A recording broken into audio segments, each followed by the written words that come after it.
Good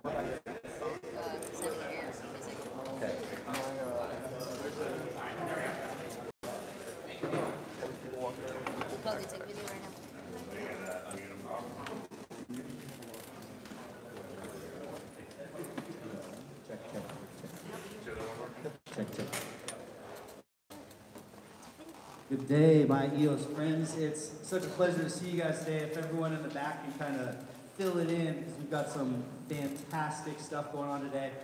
While you guys are bringing in, I just want to take a moment to appreciate you guys, man. I love looking out at my EOS friends here. So many of you I've just had these cool conversations with. One of the beautiful things about where we are and what we're doing is this real connection, this human connection where we're swinging back. We're using technology to be humans together, and it's a beautiful thing. EOS is a big part of that. Blockchain is a big part of that. The sacred geometry is a big part of that. So when I have a chance to talk to everyone at once, I love to just take a second and be like, this is a rad moment. This is a beautiful time, all of us doing something cool together. Thank you guys for bringing it in, and without further ado, one of my favorite people to hear leading thoughts on, and one of the people driving the space forward. Mr. Brock Pierce doesn't need much intro from me, so Brock, bring it up. Thank you so much for coming. Yeah, always such an honor and a privilege to be able to connect with the community.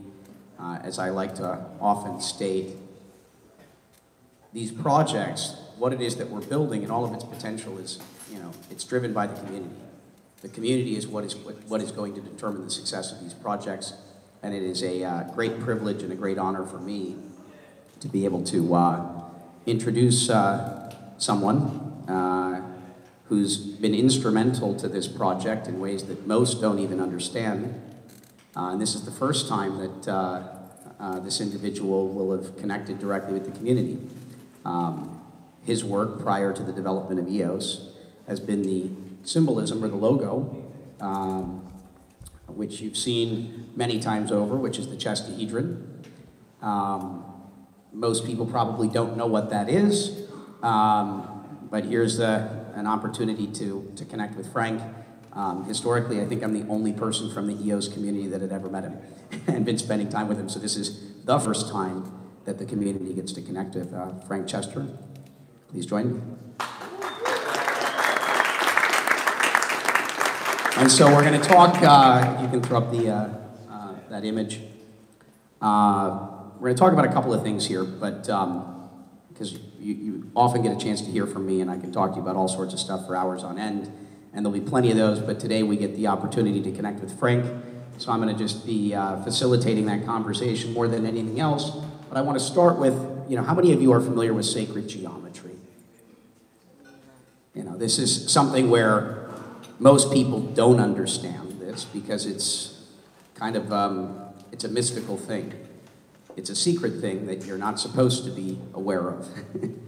It's something that goes all the way back to Plato in this particular case. So Socrates and Plato. Plato released this knowledge, which he didn't discover, but he gets credited for the universe in which we live, representing the four elements as well as the ether. And so, Frank, perhaps you'd like to take us a little bit down the rabbit hole, and anything that you'd like to add about sort of sacred geometry. Would love to hear your insights, and then specifically how that rabbit hole led you eventually to discovering this seven-sided symbol, which is really a transformative symbol, which is in between two different platonic solids. And so if you can walk us through some of that, would be greatly appreciated. Can you hear me without this? Yes. It would be great if I don't have to carry this around. Can you hear me in the back? Yes. Yes. Okay? Cool. Okay. So sacred geometry is what I do. And sacred geometry is really great because all it is free instruments. And the stick is a painter stick, works great. A compass. And pen or pencil.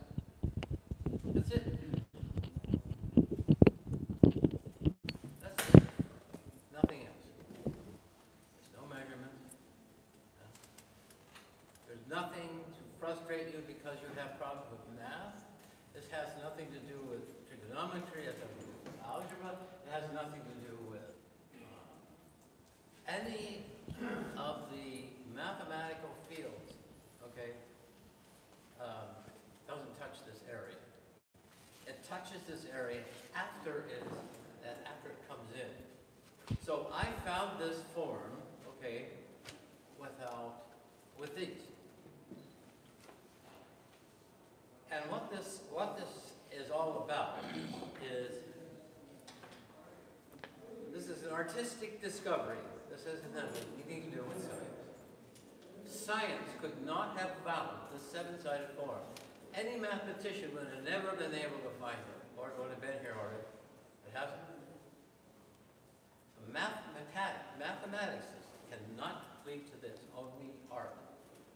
Then after the art process that goes through, okay, then the math comes in. Okay, so Einstein said that the highest form of art is mathematics, and the highest form of mathematics is art. That's where I'm in. I'm right in between math and art. And when math doesn't work, I use art. When art doesn't work, I use math. And in between those is a transformation between those two fields. So this is an artistic process. Everything you see here is art. Okay, so to do sacred geometry, I think the best way to show it is that you make a circle. Well, this is an example of the sacred geometry that I use, and this is a good one because it shows there's two circles here with the center. And if I move the center out, as I'm moving this out, see how the center's going out?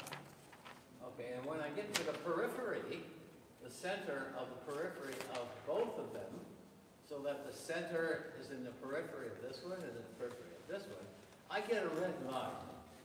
And that red line is between this almond shape. And that almond shape creates from one side of the circle to the other side of the circle, only when the compass points hit on the periphery. Okay. That is known as root 3. That distance right there is root 3. And I didn't do any measurements to get it, but it's perfect. So if you take root 3, which is here, it fits exactly into the diagonal of a cube. Perfect. That is root 3.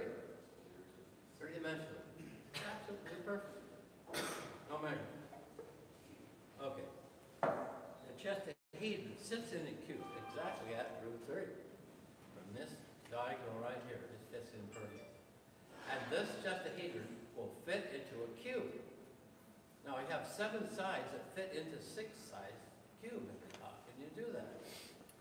You do that because the points, the 7 points, okay, they're not touch all of the edges or the vertices. There are 3 lines that touch the face. And then the rest of these right here, there are 4 that touch the vertices. This is an unbelievable thing because this form has never been discovered, and yet it fits into a cube. Okay. So the cube is over here, and the cube is Earth. So this is based on a form that fits into the Earth. Now, these 5 forms, okay, are really important for you guys if you have any interest in this all, is understanding. And why is understanding? Because they are your organs. Each one of those have a particular organ in you. And they also are your temperament. Sanguine, choleric. Okay? So they're also the kingdoms. Earth, water, air, and fire. They're also the psychology of your person. They also represent what ails you. And you came to be incarnated, okay, to work on that is your gift. Whatever you are suffering from, okay, these represent that suffering, and it's your gift. So, if you have a tetrahedron, okay, that has a certain temperament, that has a certain illness, that has a certain personality trait, and it's very important that you try to know this and try to work with it, because why you come here is that you're not perfect. You come here to work on being perfect. And this is one of the ways that you can go through it. Forms. These are forms, you guys. These are three-dimensional forms. Okay, so these forms, when you start to do this two-dimensionally, and you continue to do it, make a circle here and a circle here. In the Egyptian times, they made the far life. Okay, these are 19 circles that did this. So these are all root threes are all through here. Now, in this case, it went from the periphery, okay, from the center to the periphery, you would draw another circle. That's one way to do it. Now this one is going all the way to the edge. The one I'm holding here, we didn't just go to the center, so we went like this, and that makes this form.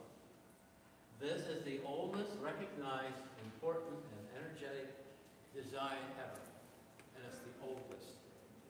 Okay, this is found in the pyramids. And this is a representation of a hexagram. And everybody that draws these puts a circle around it. And the reason they do that is they want to make this a mandala. But this is not a mandala. This is a hexagram. So, let's look at the hexagram. Well, I take Q-tips. This is how I do a lot of discovery. This is so fun. It's not be fun for you, but for your kids or your grandfather or whatever. And all you do is put these things together like this. See how they hold together?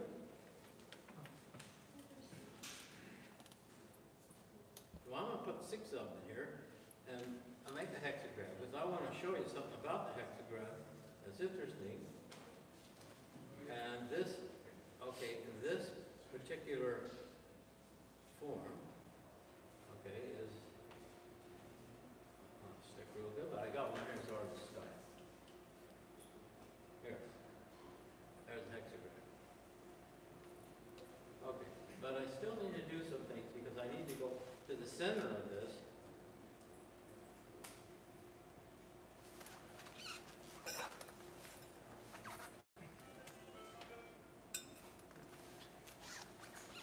Because this gets... Umbas.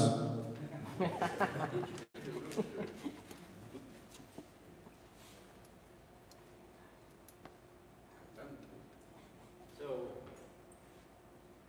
the Chestahedron is between two of these forms.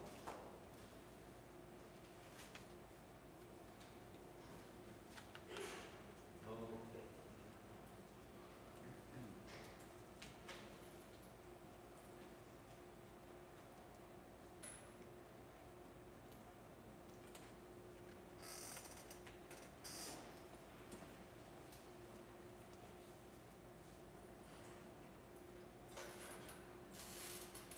Well, this is not sticking. I will tell you what happens is when it gets cold, then the rubber cement doesn't stick. It got too cold. Okay, but that's okay. So, this is the Chestahedron. It has 7 equal surfaces. It has the numbers 1, 2, 3, 4, 5, 6, 7, and 12. None of the Platonic forms have that many numbers in it. So, it has, it's 1. 2 is that it has a kite and a triangle, makes it up. 3, it has 3 kites. 4, it has 4 triangles. 5 in the middle, this right here turns into 5. This is 3 arms of a 5-sided polygon. It has the 6 because of this. This is really neat about this, is that it rubber bands. Take these rubber bands. And I bring them down to the same point.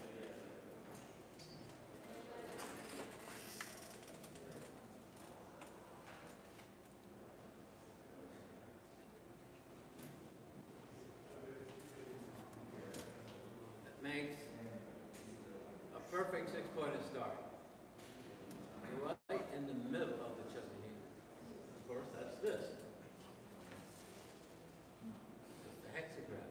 So in the middle of this is a six-pointed star. Now, if you look at any book or internet or whatever, this is the heart chakra symbol. The heart chakra has a six-pointed star, and around it there are 12 petals. These are 12 edges. There are 12 edges around this one. And right in the middle is the star. Now, this is a golden mean proportional caliper. Okay? So whatever time this is 1, this is 6 to 1 8. And this has to do with the Greeks and what they found is the process of beauty, which is based on the sunflower, based on all kinds of things. So if we look at this, the star is at a golden mean proportion. This is one of the things that you have to do. So if you see this distance from here to here, let's just say this distance. We can't hear you back yet. Okay, I'll just talk now. Okay, so. And if we could be quiet in the back, please. All right, so. Thank you. Anyway, this golden mean proportion means that it has a relationship with the platonic forms. So, I need to show you something here on this board, on this blackboard. So these are between two platonic forms. It shows you how important this is for EOS, because this is a transformational form that nobody's ever found in the history of working with platonic forms or working with polyhedrons. Okay, so the first thing you have the octahedron. And now, which one is that over there? You see where the octahedron is? I'll try to draw it like they did, something real quick. Anyway, it's about like this. And it has 8 triangles. It has 8 triangles. Okay, on the other side, so over here, you have the cube. So here's the cube. This has 6 faces. This one has 8. This one has 7.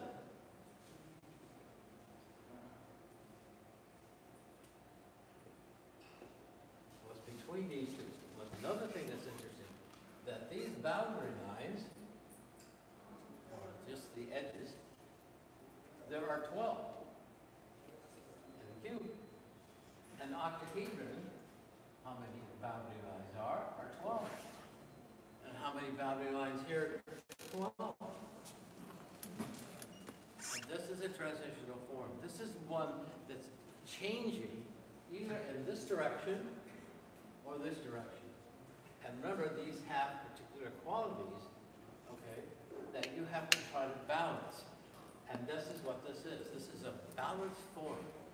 And not only that, but if I put this into minimum surfaces, anything that is geometry, that has edges that are straight, is trying to become a cube. I'm trying to become a sphere. So if I blow a bubble in here, okay, I get a 7-sided bubble. But it's all organic. It's all spherical. So this is what it looks like. If I blow a bubble in here, this is what it looks like. That's a 7-sided bubble. All I have to do is blow the bubble, photograph it, and then study the edges. They're all curves. And one thing about the heart is that one thing that I noticed about the heart was that this part right here is a little steeper than this. And so most of the research says that the heart is based on the tetrahedron. It's not, because this is straight down. This doesn't. There's a little indentation a little bit here, into 3. This has 3 also.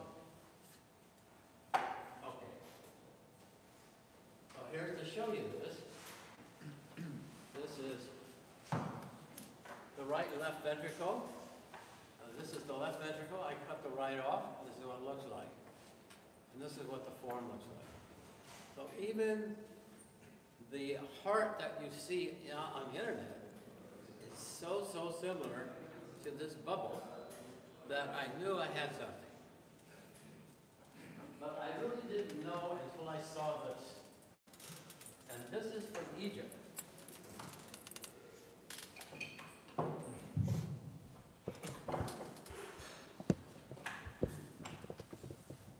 This is here.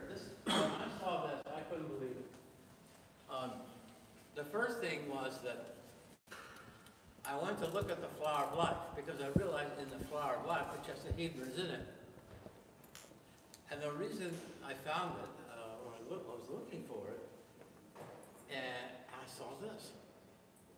And this really got me because this is in a temple. Hathor is the name of the temple. And this is where women go to birth. They give birth here.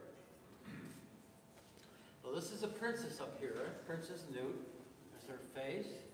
Her arms are coming down here. Her legs are here. And she swallows the moon.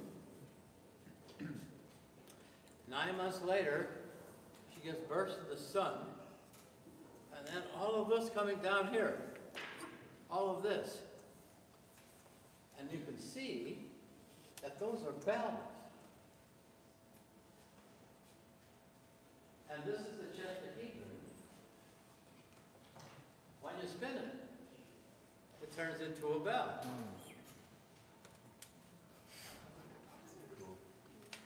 You make that bell by putting lines, spreading it around, and there is a static symbol of the bell.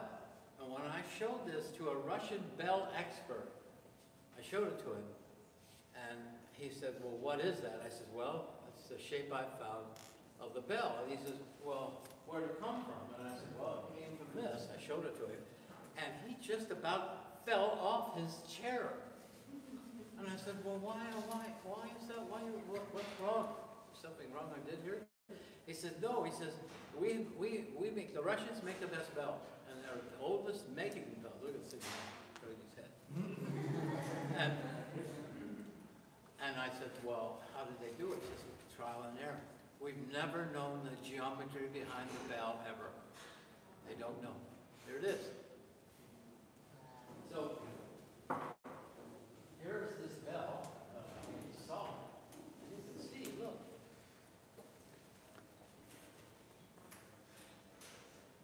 So what these are hearts. What it's saying is the Egyptians, the Egyptians had clairvoyance. We don't.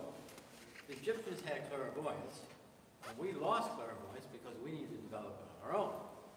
They just came through them, the clairvoyance. So 4,000 years ago, this is where this was painted more. So if you look at 4,000 years, okay, so from where the Egyptians were, you come down to when Christ was crucified. That's 2,000 years. And now we are 2,000 years on the other side, coming back up. So between the Egyptians and the Christians, and then back up to the Egyptians. We are supposed to be looking at the Egyptians now for our inspiration. And of course, this certainly worked for me. So, when this happened, okay, I saw all these bells coming into a cube. And if you look at other statues in this temple, there is a cube with Hathor on the side, on the top, so forth. So, one clairvoyant told me that when we incarnate, if you believe this, when we incarnate, we are in our hearts when we try to find what we are going to do here on this planet. And we're spinning completely into a bell, and we're spinning at high speeds, and we're going all over the earth, looking for the right parents. We're looking for the right environment to find out what the parent really loves. so that we can incarnate and do the work we came to do here.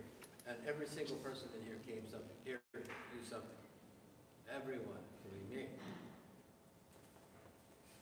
So, the thing about this is this guy right here. I have to tell you, this is 4,000 years old or more. You go on the internet, and all you see are all these. All you see these, and they color them different, and they put shadows, and they do all this kind of stuff. But this is 4,000 years old. We got to stop eating apples. We have got to start doing something new. So we need to take this, okay, and learn from it, but not stop here. We have to continue. So these guys up here help that. So one of the things that I did was I decided that I wanted to turn this inside out. Because I wanted to know what the outside looked like. If I turned it inside out. And of course, inside out has the octahedron. Octahedrons are reversals. So if you have a kidney, I'm going to tell you what this is. That's the representative of the kidney. So if you have a kidney problem, the idea is to walk backwards because everything is a reversal. So if I reverse this form, this is the Chestahedron reversed. This is the Chestahedron turned inside out. It's a new form. Nobody's ever seen this before. So you can think, well, what does that mean? How's it inside out? Well, here it is here. Here's the same thing, inside out. So if I take this form and I turn it and open it up like this, and I unwrap it like this, there's two Chestahedrons.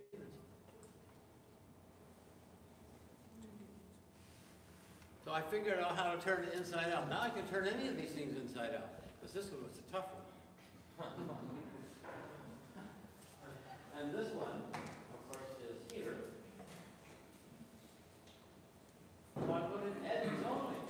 Edges only. This is turning this thing, this Chestahedron inside out with the edges only.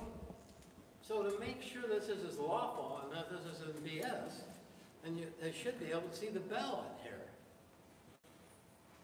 So if you spin it, you can see the bell. You see it? You guys see the bell in there? Yeah. Then you know that you're working lawfully and that you have got something that works. So this is inside out, edges only.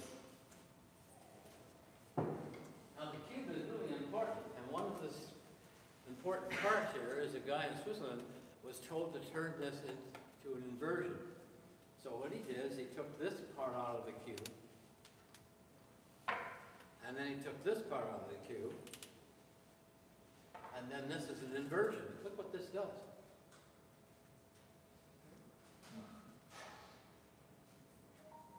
That's amazing. This is geometric. Yet these are making circles. I did the same thing. Once I learned how to do this, I studied this and figured out how he did it. And once I learned how to do it, then I found how to do this with the Chestahedron. And I got a form in here. Where my hand is, there's a form. And that form looks like this. The Chestahedron looks like this if you invert it. And there's two hearts. I have this out of bronze, I have it out of wood, and so forth. But see, this is another thing that indicates the heart isn't a Valentine, but it indicates that there is something going on here that represents the heart to a lot of people. And this circle are the golden mean. And those two circles make up the Chestahedron. Now, one other thing about this is that this is the left ventricle of the heart. And I have found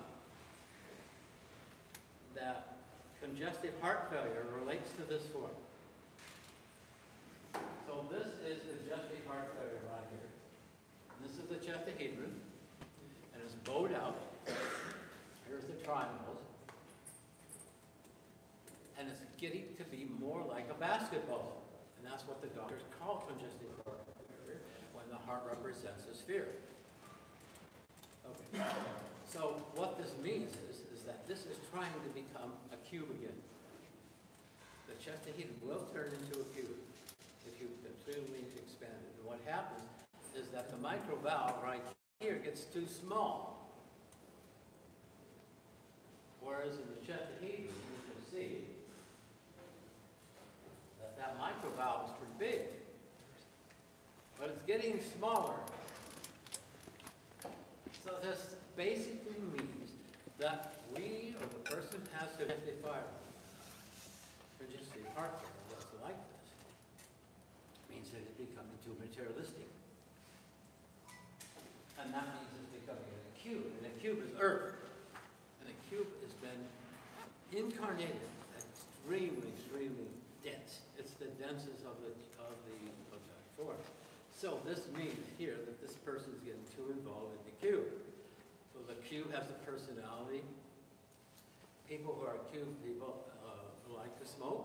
They like to sit on the ground. They like the law and order. They usually make good policemen. They have all these characteristics that are in all of us, and some people have it more. Now, congestive heart failure also does the opposite. It gets too skinny. The same thing will happen. It gets too skinny. That person is becoming too spiritual. What the heart does, it balances the spirit and incarnation. So excarnation and incarnation, the heart balances those two. We can't become too spiritual, okay, and we get too inflated, okay, and we can't become too earthbound, okay, because then we have heart failure. Getting into the cube, we have too much of our life centered around materialism. So, I think that what I want to end with is that this represents EOS. What this represents is basically the heart, okay, and keeping a balance between polarities, okay, becoming healthy. Becoming honest, because you can't cheat. Once you have two lines across, that's where the compass goes. Okay, so it has a morality that's built into it, okay, which is what EOS is about. And I think that I try to just bring here the basics of what I discovered. But I have hours that I can show you about what's inside the heart, what it's doing that has nothing to do with what the doctors are saying. That has to do with the geometry. And the geometry is lawful transformations. And this is a transformational form. You see the black lines? Can you see the black lines in there? I don't know if you can or not. Yeah. Those black lines are forms inside. So everything that you just saw here, okay, I didn't use any of my senses. This is sense-free working. I didn't use it. I saw none of this. If I take this form, okay, and I cut the corners off, it turns into this form. This is the Decatria. Inside here is the Chestahedron. The EOS symbol is inside this. And this is what goes around the heart at night, okay, I've been told, to reconstruct it for the next day. Okay, so what's interesting about that is that this is what I mean by starting to do something new. This is 19 circles, okay? And if you take this one here, this circle, there's 6, around 1, that's 7. That's the Chestahedron. Chestahedron fits in there. And then around that, you have 19. Okay. So this has 13 faces.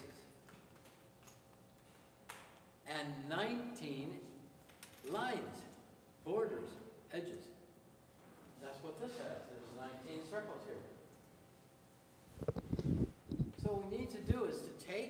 there is in the past, but not copy it. Okay? And you have to remember that I have worked out a basis that's based on copying, innovation, imagination, inspiration, and intuition. And that process of 5 I follow in all of this. So the first one comes is copy. That's what the child does. The child copies his parents, and whatever he does until about 5 or 6. Okay. The next stage, okay, after copying is innovation. And that's what's going on the internet with this. Everybody's innovating this thing. And what's innovating is copying at a higher level. Just by putting different colors in here. That's not good enough. Then what's next after that is imagination. And imagination is coming from an idea. So if you have an idea and you want to bring it in, you have to do geometry first. And that's the imagination. After that is inspiration. Inspiration is where you're so excited by what you do, you can't stop. Okay, and I see a lot of that in here, which is great. This is really great. You can't stop. And what happens after you can't stop? You're inspired. It becomes what you do in your life. It makes, this is better than alcohol. Then comes the last stage, which is intuition.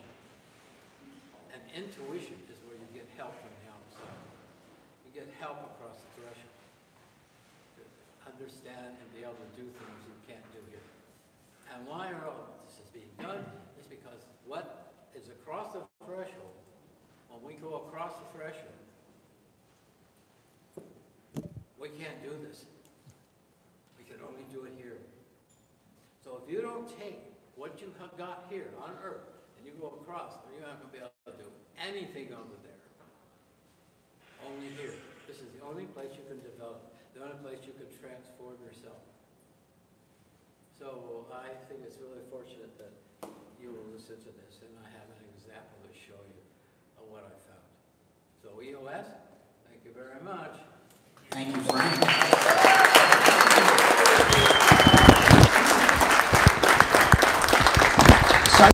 Such an honor and a privilege. For those of you that have some understanding of this, you clearly get kind of why this is important and why this is relevant. And for those of you that this might be new, hopefully this is an opportunity where you've been inspired to some degree to go take this lesson and continue it on your own. You know, there's so much one can learn, and you're obviously not going to get all of it in one session, but a lot of this can be found on the internet. This is information that was held very secretly for millenniums. And thanks to the internet, thanks to YouTube, thanks to other things, this information is now readily available to you if you seek it. And so a couple of closing points I'd like to make. Frank did a wonderful job of explaining the Chestahedron and explaining its connection with the heart. And I think it's very relevant to all of us as the builders. Technology doesn't have morals. Technology doesn't have ethics, right? Technology is a tool. And we are working on systems that have the potential to change the world, to change everything. And as we design the future, what kind of future do we want? That future is going to be determined by the quality of people that build it and the intentions by which we operate. You know, so we should ask ourselves, you know, is what we're doing coming from the heart? What is it that's motivating us? Why are we here? Why are we working on these things? And it's very important because the responsibility, you know, that we have is, you know, call it the builders on the front line that are building these systems that are going to cause massive potential transformation, you know, in the world. You know, always be asking yourself, why? Why am I doing this? You know, and preferably it's for something more than yourself. That's one of the things I've discovered about happiness as well. I've never met a happy person that's very selfish. One of the keys to happiness is going beyond the self, the me to the we. You know, and that doesn't mean we don't have to have some degree of selfishness. And like on an airplane, you have to, you know, make sure that you take care of yourself first, then others. But one of the greatest keys to happiness is starting to love, starting to have a heart, starting to care about others, and to live for something more than yourself. You know, we have a tremendous responsibility here. It's such an honor and a privilege to be able to connect with all of you. Such an honor and a privilege to be able to present Frank to the community for the first time ever. What an honor. Continue building the wonderful things that you're doing. Thank you, thank you, thank you.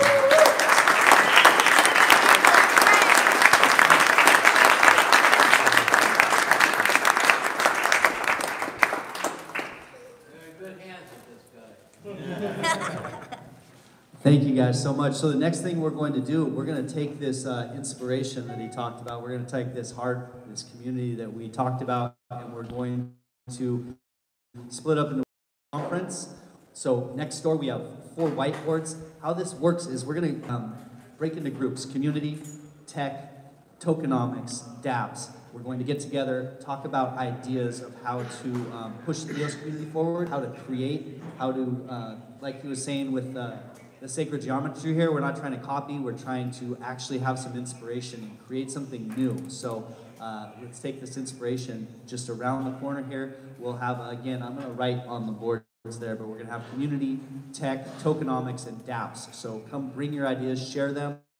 We're going to share those ideas, put them on a board, and then each team will have 15 minutes to present some of their ideas moving forward with EOS. So that's the next step. And, oh, excuse me. And we have a presentation before that happens. And so hold your horses and just, you know, bottle that excitement. Let your mind start rocking. And, oh, yes, we have, Fuzzy from Stakemining. We've got Chris from Effect.ai. We've got Fred from Pixeos. And what they're going to talk about is some rad projects that they're working on. They're zooming in here. So are we ready? Go ahead and check your mics there, gentlemen.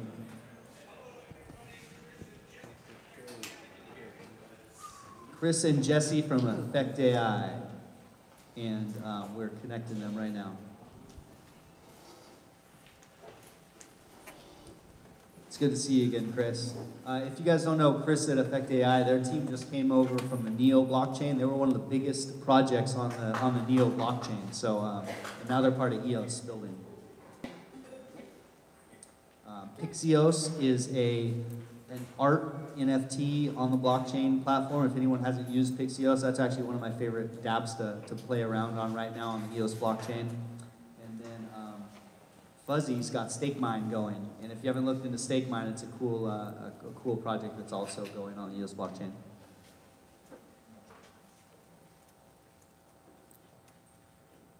Check your mics again. Check, 1, 2. I think it's the audio settings in the Zoom itself. Zoom itself? You might put the microphone next to the. Yeah, you can always just put the mic next to the computer when it's back up. There it is. There we go. Yeah, here Are you we go. good? Everybody can hear us? All Yeah. right, fantastic. Hello everyone, very nice to be here. It's an honor. Same here from Stakemining. Hey guys, Chris from Effect.ai, Jesse from Effect.ai. We were going to do like a roundtable discussion, but I think we've decided what we're going to do is just do a couple presentations each. And then maybe we'll have a little round table. I don't know if we can take questions or whatever, but I think Effect.ai will kick it off if that's cool with my brothers over there, if that's all right.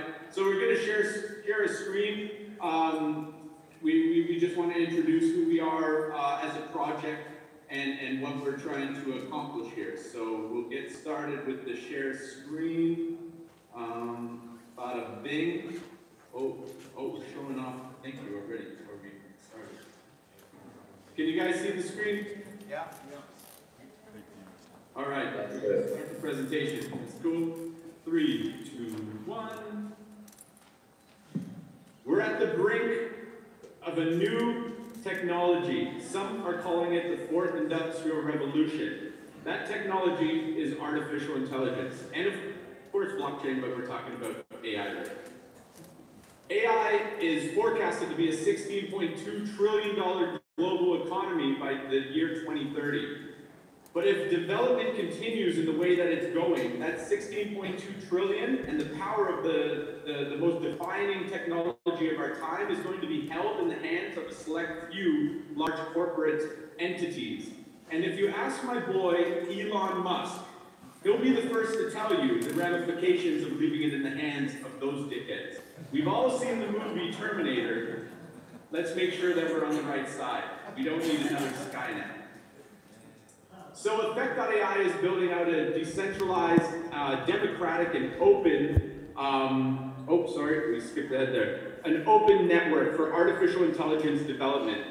It starts with 3 overlapping phases. So the first phase is what we call Effect Force, which is a global workforce on demand to structure and annotate data at vast quantities for organizations. So basically, we help organizations, people, individuals, structure data to create high-quality training data to prep for machine learning purposes. So phase 1 is to build your algorithm.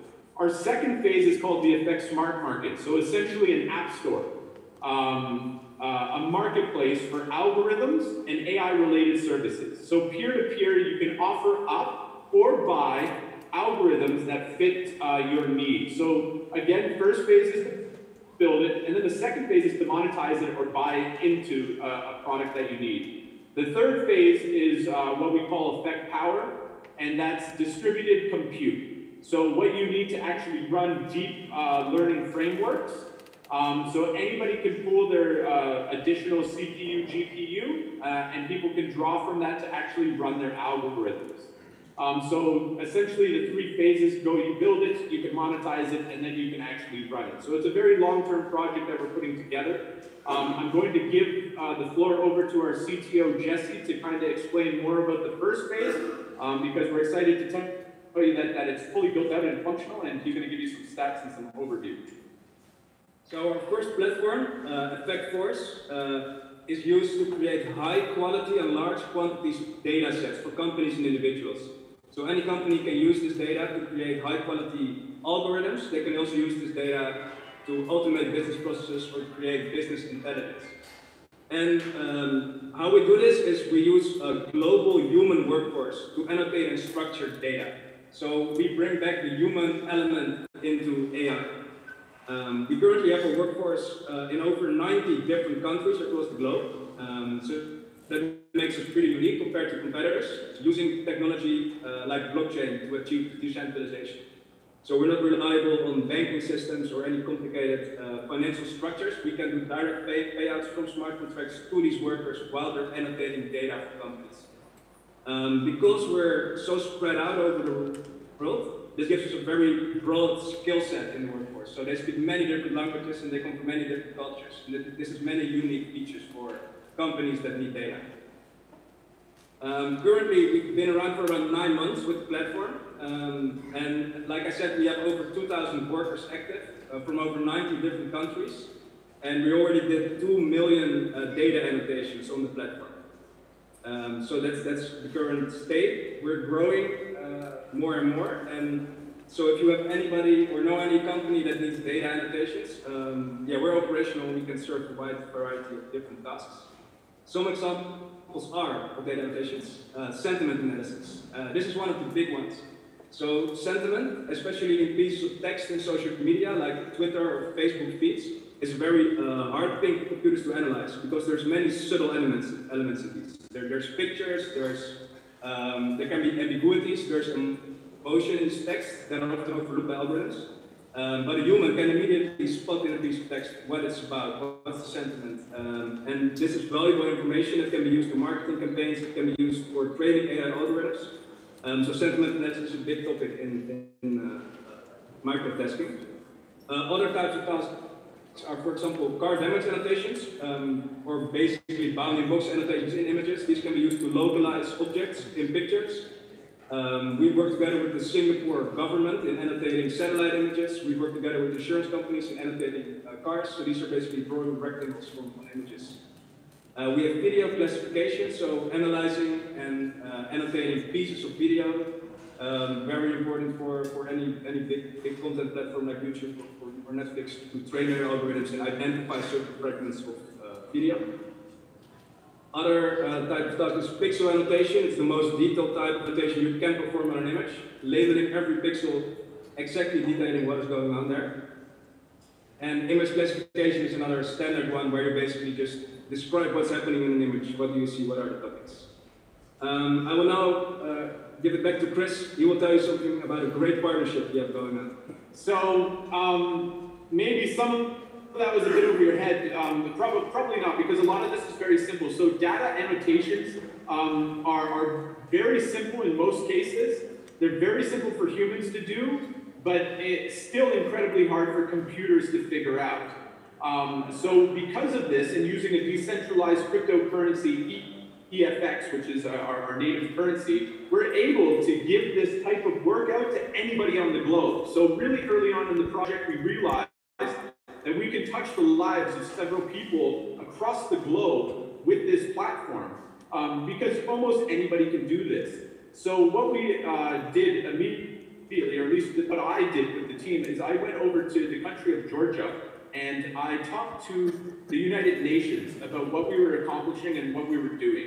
I showed them a demo of our platform and I said, here's a little bit of money. I want to do a pilot program. I want 12 university students to work on this program for a couple of months to show you how much money they can make working for our clients, government of Singapore, and several other different clients that we had.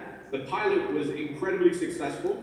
The average hourly rate in the country of Georgia, which is a country that's nestled just below Russia, just above Syria.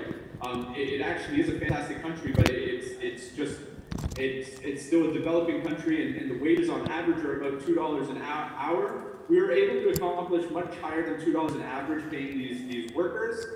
They were easily paid. There was no banking system. There was no third party taking fees across any type of platform to get them their money. When they did the annotation, they got paid immediately. With our platform on a technical level, we have reputation score and a whole bunch of fun things with smart contracts in there. But yeah, so we're very, very proud to say that we're partnered with the United Nations, which is going to open the door. So what we are creating, the goal is to create what we call Effect.ai impact hubs. So these are physical locations where anybody in society in these developing countries can go and have a safe environment to learn about the platform, learn about blockchain, learn about AI, and work on the platform to be able to gain value so they can look after their stuff.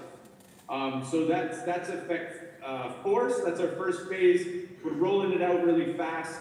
I want to talk a little bit about what we're doing with EOS. So I just two quick minutes. We obviously announced a few weeks ago that we were going to migrate to the EOS blockchain from Neo. Since we announced that, we've had probably about 200 people from the community reach out to us. All the block producers, all of the community members, all of the DApp providers. It has been the biggest eye-opening thing ever. We were talking just before we got on here about the competitive nature of entrepreneurs, but this changes the whole game. We want to work with everybody in the ecosystem. We understand the incentive mechanisms in place, the value systems in place. It's absolutely incredible. The community has been absolutely phenomenal. So yeah, we're very happy. We are doing the EFX token swap at the end of the month on April 30th. We have a smart contract in place to do the swap. It's very, very high level technical. So if you're technical people out there, it'd be great if you joined us. If you go to Effect.ai, you can sign up for our newsletter and get some information that's coming out on Tuesday and near to the end of the month. We also have a staking smart contract on EOS already and a few other things that are going on EOS. I don't know how much time we're at right now, but I'm just going to take it. We do this with an incredible team here. We have 45 international ambassadors. We have a community of over 60,000 people across our social medias and our newsletter. Charlie Shrem, I know he spoke some shit about EOS a little while ago. It's because he cares. I talked to him yesterday. I talk to him often. He loves EOS. He's really excited about our move there. We have a few advisors that are really, really active and helping us out with our project. So if you join our website and newsletter, you can meet those guys and find out more about those guys. Going the wrong way here. I just want to play a quick video if that's okay. It's a promo video of our main launch. I hope I'm not eating up too much time. I can't see how long we've been on here, but never mind. I won't play the video. If you want to see the video, you go to effectforce.ai and you can check out that video. I'd like to thank everybody in the community. I need to do a few shout outs before I finish up here, man, because it's really important. There's been a lot of people that have reached out that I've been talking to. Benny from Liquid Dapps, your team is incredible. You as an individual, amazing. I love chatting with you. You're a legend. Liquid Dapps is creating something that really was the thing that set us over the top. We were exploring all kinds of different blockchains, and then we realized with this, it was like, we're not going to delay anymore. This opens up Pandora's box. You want mass adoption? EOS already provided mass adoption. This just adds another element. So Benny, word up. Dallas from the Project Karma, a big, huge fan before we even got involved. I met you at the London Hackathon. We're now partnered with Karma, so this is a good example of what Effect Force can do. We do moderation of content, so making sure that there's no crazy, silly stuff that's going on there, so our workforce can do that. EOS Canada, some of the smartest guys in the ecosystem, I guarantee you. We look forward to working with you guys. Brandon with EOS Podcast, you're a legend, man. It was fun to be on your show. Rob Finch, Cypher Glass, an incredible legend. We did a video about a month ago. What the hell? Where did it go? He's still working on it. He's going to make it the best thing we've ever seen, he says. Yeah, love you, man. It's been great. Zach Gull, we haven't met, we haven't talked, but you're an absolute legend. We should talk sometime. Max Dapp, love your stuff. I'm so sorry I'm going on, but I feel like I'm in an award show or something, you know? My time's running out and the music is on, but I'm going to keep on going. Shane, SBK Crypto, and the boys over there have been a big support. EOS Nation, awesome. Phil Mesner, a legend of the game. We got to talk to this guy recently, and his team, absolutely incredible. We look forward to doing some work with you guys in the future related to artificial intelligence. And then, of course, the big boys, Dan Larmer and Brendan Bloomer. Without you guys, none of this would be possible. I don't want to sound like a fanboy on anything because we claim to be blockchain agnostic, but I'm a fucking fanboy of EOS. So I'm incredibly excited to be here, and I appreciate each and every one of you guys, and we're ready to take on the big task of making this thing bigger than life. So thank you very much for listening. Sorry for taking so much time. I look forward to talking to you guys. Reach out. Thanks.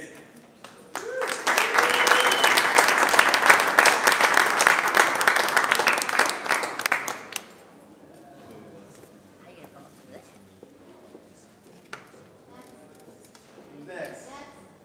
I'll go ahead and go next. I'll go next. No problem.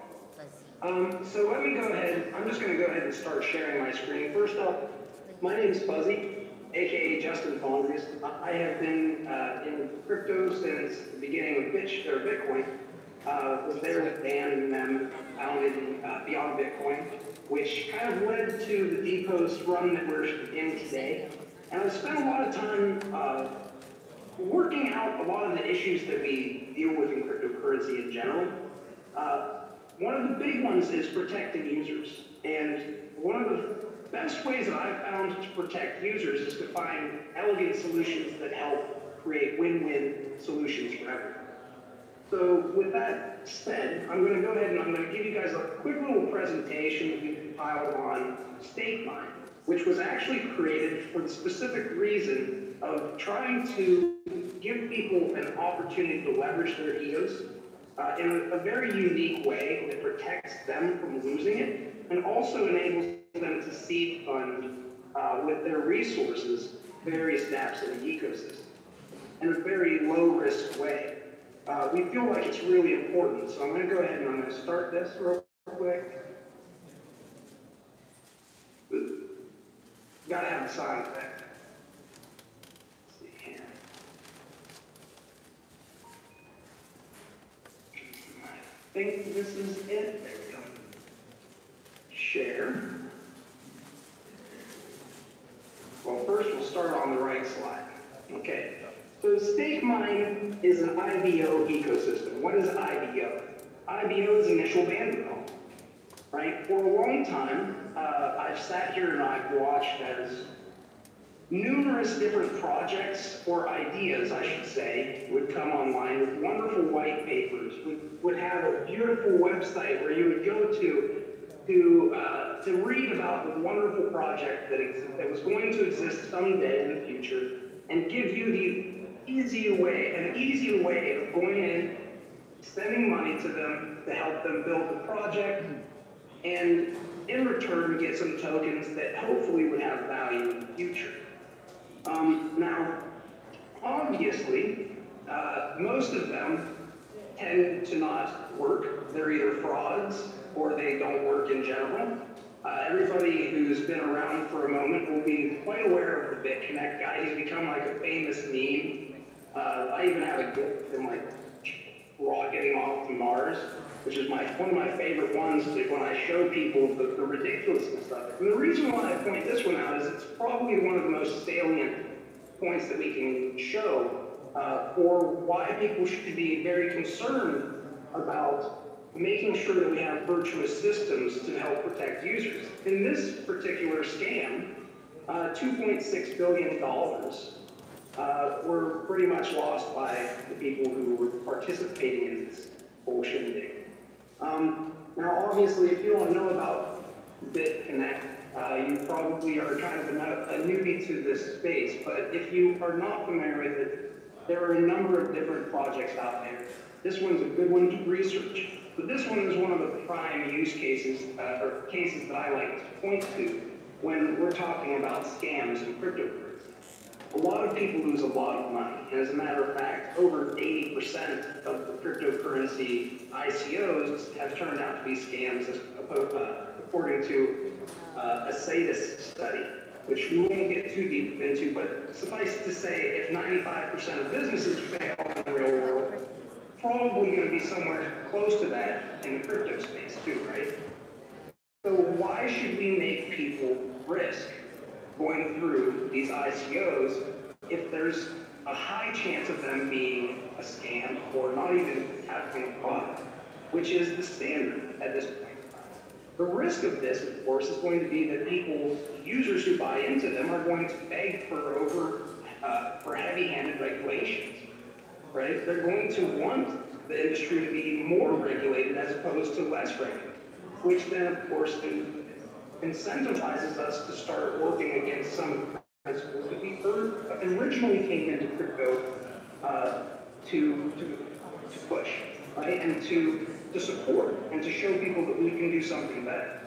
Now, in the IBO Stakemining ecosystem, IBO, initial bandwidth offerings, they came from us in the Stakemining team, and it largely came from me actually being on EOS and loving EOS. I have been supporting it and trying to help different projects and give my knowledge from the experience I've had in this space. But a lot of them, they would still, they were still going through, we have all these amazing tools in use. We're still using the same kind of processes that the projects that didn't have all the tools that we have, like Ethereum, would use, right?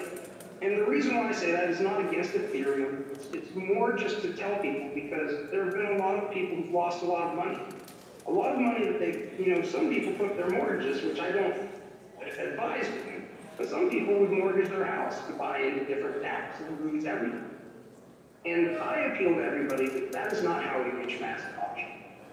And from that standpoint, we came up with IBOs, which was initial bandwidth offerings, because this is a very unique value proposition that delegated proof of stake and EOS chains can offer, which is the bandwidth that they, and of course, Chris actually kind of alluded to this with EOS, which is the bandwidth that can be offered to dApps to prove that they are a legitimate working MVP project, giving them value in return while not having to risk your EOS.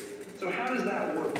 If you look at this ecosystem workflow diagram that we have here, we've got application builders in purple, we've got IBO investors in yellow, and we've got regular everyday users in red, right? And as you can see, each of these users has a bandwidth meter, like a little battery on your cell phone. And why we showed that is because that is very similar to what you have in EOS when you stake your EOS. You have your EOS, you stake it, meaning you lock it up for 3 days, make it so it's even harder for somebody to get it out of your account, even if they hacked you, right? Because it takes 3 days to unstake. And while you're staking your bandwidth, you can leverage that bandwidth to then seed fund dApps that have a working product. And because they have a working product, the bandwidth is valuable.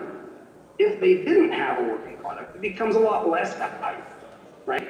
So in this virtuous cycle, we enable the application builders to save money by not having to directly buy EOS for their dApps, at least in the very initial stages, right? Which gives them more control over their project, their baby, their idea. Now, with the IBO investors, we allow them to stake their EOS safely and invest their bandwidth into these application builders' wallets. So they can then now use that bandwidth to show their dApp working in real time. Now, that's on the mainnet, right there. You don't have to pay money for it. All you have to do is you give them the tokens, some of the tokens in your dApp. Now, this is something that any dApp developer can do if they have the skills to build a dApp that actually works. It's going to be valuable. The tokens are going to be most likely a utility of some sort, right? So this opens up for everyday users the ability also to now potentially get tokens that they can use to leverage these dApps. And I showed them in terms of video games here because I'm a video gamer from a past life. But I think that this right here kind of shows you one of the best ways that we can start out giving, maybe not replacing ICOs, but supplementing ICOs with IBOs, initial bandwidth offerings, which enables people as devs to launch a product, get it into the hands of a larger community. And that community of people who are investors are going to be able to learn about that project without having to risk a bunch of EOS up front, which also now makes it so they have a utility, they have a group of people who've invested in it with low risk, and they've done this in a way that's similar to kind of like what Series A funding is for, right? But the difference with Series A funding is that in Series A funding, you have to be an accredited investor. Now, if you have ever gone through accreditation of being an investor, you understand that it isn't a simple process. You have to show that you're knowledgeable. You have to pay money to make sure that you go through the process of becoming accredited just to be able to get into a product. Now, that saves and protects people. It does, but it also has a downside. It's a double-edged sword, and it cuts both ways. It saves people and protects them from losing a lot of money, but it also hinders them from being able to invest in maybe the next big thing that will be life-changing for them and might give them 10,000x return. Now, with this, in IBOs, we kind of leverage the IBO to kind of replace the Series A funding. Now the application builders have their own sovereignty still going into an ICO. They have a utility token that is actually proven to be a utility. It has a number of people who never bought into it with actual money or took any risk to get into it. All they did was get the token, learn about it, love it, because let's face it, you're more likely to learn about the technology and what's behind it if you hold value in it, right? And you can do this in a way that is very low risk. And what we've learned in gaming is if people feel that it's a low risk, they're more likely to learn and continue trying because they're not going to lose everything, give up, and then beg some central authority to govern and regulate it with a heavy hand. So Stakemining exists specifically for this reason. And of course, this is just a drilling down into the two users here, application builders and IPO investors, just to kind of give you the opportunity to see. This is a very simplified version. It just shows you the application builders sending tokens in return for the IBO investors sending bandwidth. Now, as you can see here, this is a relatively simple process, but what we don't show is, and I think it's very important to continue stating this, is that at all times, these EOS are held by the user. The IBO investor never has to send their EOS anywhere. They hold them in their own wallet. They lock those tokens away. And now those tokens are locked up for a 3-day period, even if they want to, right? So this also adds another layer of security in a weird way to leveraging the 3-day lock-up period, or unstaking period for EOS. So next slide. If we talk about EOS being, and we have since the very beginning of EOS, we've talked about it being like real estate, right? There is this beautiful city here, this cityscape, and all this real estate is used for various businesses. Sometimes there will be people for various businesses who will lease out locations in their buildings. As a matter of fact, this conference is actually done probably in quite a similar fashion, right? Now, that is I like to bring this in because I think it's very important that we recognize this as we move to the next slide, which is a beautiful garden, right? And I try to bring these things back to nature because why? Because God and the designer of all this stuff, whoever you want to choose to be the designer of this stuff, whoever designed it did a pretty amazing job with elegant design, right? This water that goes through this part here, this garden, is used to fund or to water seeds that then develop into products, AKA flowers, that are beautiful, have their own unique qualities, can thrive or choose not to thrive on their own, but they all have the opportunity to leverage this bandwidth or this water that flows through the park. So what I would like to tell, if I can just kind of boil this all down for everybody, I think that it's important that we recognize that EOS needs a farmer's market. It needs a place where grassroots can thrive, where people who started from the very beginning of this for a very specific reason of changing the world do not have to worry about going out and spending a bunch of money necessarily to get their idea noticed. And that is why this exists, because we believe at our hearts that EOS and this foundation that is, this economic foundation that is established through the exponential operating system structure is enabling organic grassroots builders to build in a way that they've never been able to build before. And for those people who are concerned, well, if nobody wants to buy EOS to buy into an ICO, where is the value of EOS? The value then will still come from there because there will be ICOs. But to be very clear, during the IBO phase, what IBO does is it incentivizes new users to buy EOS and lock it up, meaning it's not traded. The supply is limited by the amount they've locked up.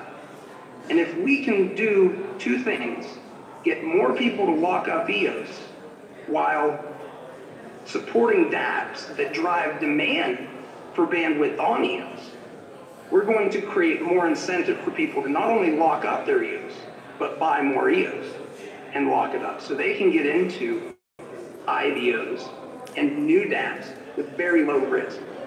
And this is something that no other cryptocurrency can offer. I want to make that very clear. No other cryptocurrency offers this, right? So I always talk about virtuous systems, and I have a little 5-year-old myself, and everything I do is done to try to make this world a little bit better place with these tools that my friend Dan and all the people who helped make this possible have made possible for us. So we leverage these tools to plant the seeds for a new generation, and to do this in a way where everybody sees the virtuous cycle. It's so obvious that there's no other reason to do anything else. And I just wanted to say thank you very much.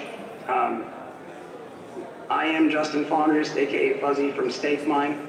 You can check us out on Telegram, t.me/Stakemining. Stakemining.io is the website where we just launched about 2 weeks ago. And of course, we have a new Twitter, which is twitter.com/Stakemining.io. And really, I think that's all I have to give you guys. I mean, I think I could probably talk on this subject for far longer, but I prefer to kind of step back and just say thank you to all of you. And please consider, if you know dApps that are interested in doing something like this, we want to prove to people that this is not only a beneficial system for the investors, it's also a beneficial system for developers. Because when you have a working product, it's a heck of a lot less likely to be a security than a utility if you do it right. And this is one of the steps that we can leverage to make sure you do it right. And we can also do it in a virtuous way. So thank you very much, and I hope you guys enjoy the conference and consider Stakemining as an option. Yeah. Thank you both, because I have stage fright, so I don't need to talk a lot. I have a little bit to play 2 videos. I think everyone will enjoy. Like Pixeos is the first art ecosystem in EOS blockchain. We have a strong gamification flair in it. So I'm gonna show you a little bit what we are about. I'll share my screen and I'll play 2 videos to all of you. Thank you very much for having us.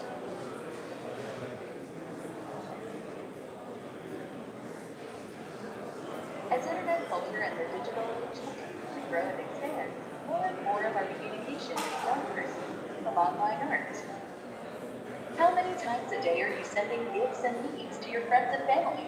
With Pixeos, digital artists can create original pieces of work and convert them into non-fungible tokens that can be bought and sold online. Just imagine if you're the artist who creates the next famous internet meme, and you've got the original to prove it. Using the Pixeos gallery and Pixeos art house, creatives can publish their art and even get commission requests for visual arts and creative media services. Head over to Pixeos.io to see the featured artists already displaying their work. Get in on the art gamification platform that's changing the future of digital arts. Pixeos, where games and art collide. Yeah, so that was a little presentation that we have. What we're actually doing is closing YouTube, so you wanna see what's going next. And I'm also showcasing for you firsthand the first, let's say, promo of our gallery. So we teamed up with D-Goods, that is the digital goods standard that is being built for the EOS blockchain.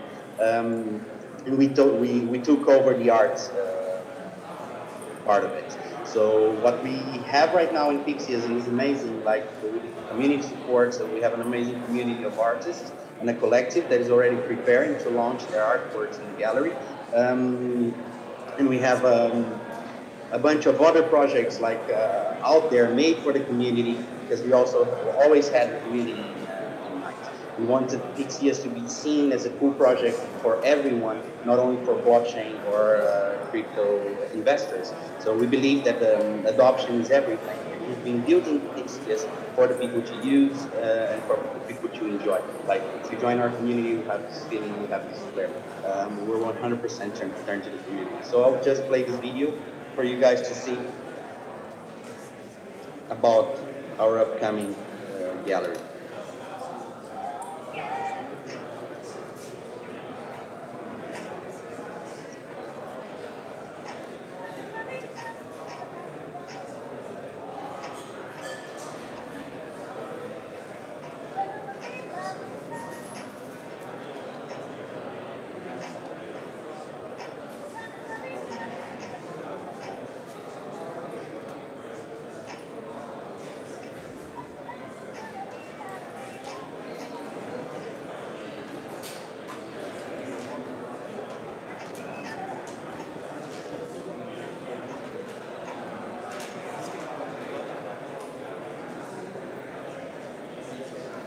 that's a little bit. I invite you to check on Google Pixeos. We're a little bit everywhere, and visit our Telegram group to know more about the project. So get in touch with us. I'm Fred. I will be there to answer any questions that you may have.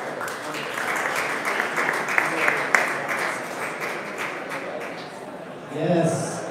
Thank you guys, you EOS legends. These guys are fantastic. If you want to see more of them, go back deeper. Each EOS podcast, each of these wonderful projects has been featured on the EOS podcast. We are moving now to the unconference. This is going to be awesome. We're going to use this energy in this talk. We have next door. Bring your chairs with you to the unconference. If you'd like someone to sit, there's a community led by Max. There's a UX section. There's a tech section.